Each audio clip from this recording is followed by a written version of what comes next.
ભાવનગરનો મહારાજા દેપાળદે ગોહિલ સિહોર, તેથી સિહોર ગાદી હતી, તેથી ભાવનગર ગાદી નહોતી.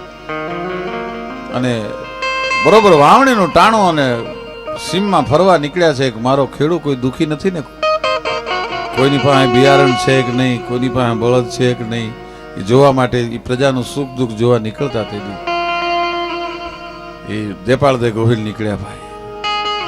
અને દેપાળદે ગોહિલે એક દ્રશ્ય જોયું, પણ પગથી માથે ને માથેથી બ્રહ્માંડે જાળ ગઈ, કોણ છે મારા રાજમાં આવો?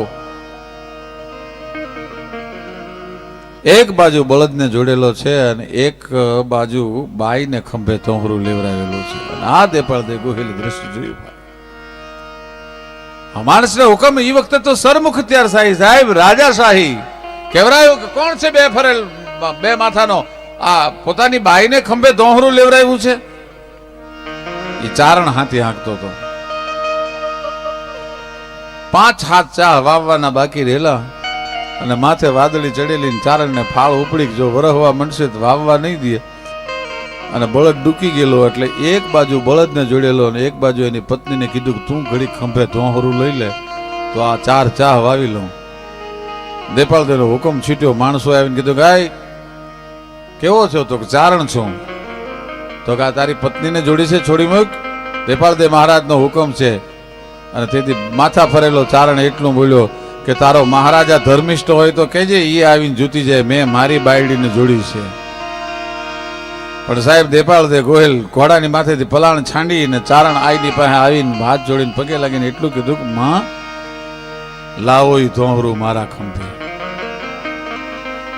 સાહેબ પ્રજાના દુઃખના ધોહરા ખંભે લઈ હગે ને ઈ રાજ કરી હગે, એનું નામ રાજા કહેવાય. ચારણબાઈને છોડાવી દીધી, ખંભે ધોહરું લઈ લીધું ભાઈ. ત્યાં તો રાજનો બળદ 2 ચા હાલ્યા, ત્યાં રાજનો બળદ આવી ગયો. રાજનો બળદ આવ્યો એટલે દેપાળદે મહારાજ પાછો ચારણે કેટલો જો હિંમત વાળો, ખબર છે કે આ મહારાજા દેપાળદે છે તોય એને 2 ચા હાંક્યા, ખંભે લેવા દીધું ધોહરું.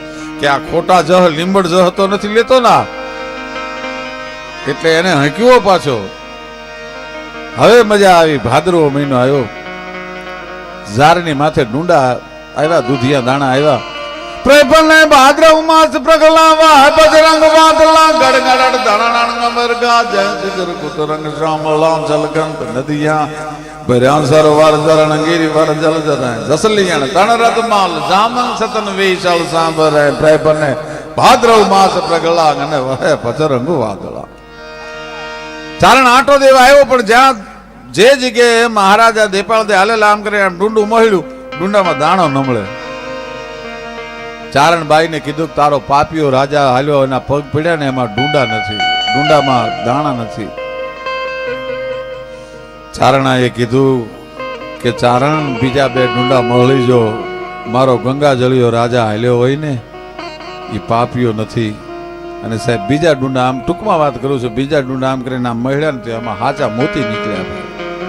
મોતીની ફાટ ભરાણી, મોતીની ફાટ ભરાણી, મોતીની ફાટ લઈ અને ઈ વખતની પ્રજા પણ, રાજા પવિત્ર, પ્રજા પણ એટલી પવિત્ર હતી.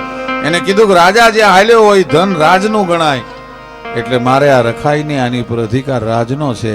એટલે મોતીની ફાટ ભરીને સિહોરની કચેરીમાં ચારણ આવ્યો અને હાચા મોતી એ દેપાળદે ગોહિલના ચરણોમાં ધરી દીધા કે મહારાજ આ તમે જે હાલ્યા હતા ને 2 ચા ખંભે ધોહરું લઈ, સાહેબ પ્રજાના દુઃખ ખંભે લઈ અને જે રાજા હાલે ને એને જ્યાં પગલા પડે ને ત્યાં મોતીડા જ નીપજે. હા સાહેબ, એ મોતી આ મુખ્યમંત્રી ગુજરાત માટે જે કરી રહ્યો છે ને એને પોતાને ક્યાં, એના ઘરવાળા જ નથી, કોના હાટું ભેગું કરે બોલો?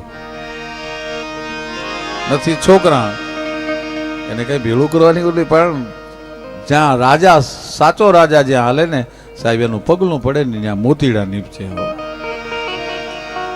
દેપાળદે મહારાજે એમાંથી 2 રાજના તિજોરીમાં રાખવા માટે મોતી લઈ લીધા, બીજા ચારણને આપ્યા કે આ મુરલીધર મહારાજ તમને આપે છે, તમે લેતા જાઓ કવિ. અને તેથી ચારણે દુહો કીધો કે જાણ્યું હોત જળધાર કે આવા નવરંગ મોતી નીપજે તો વવરાવત વડવાય દી બધો દેપાળદે.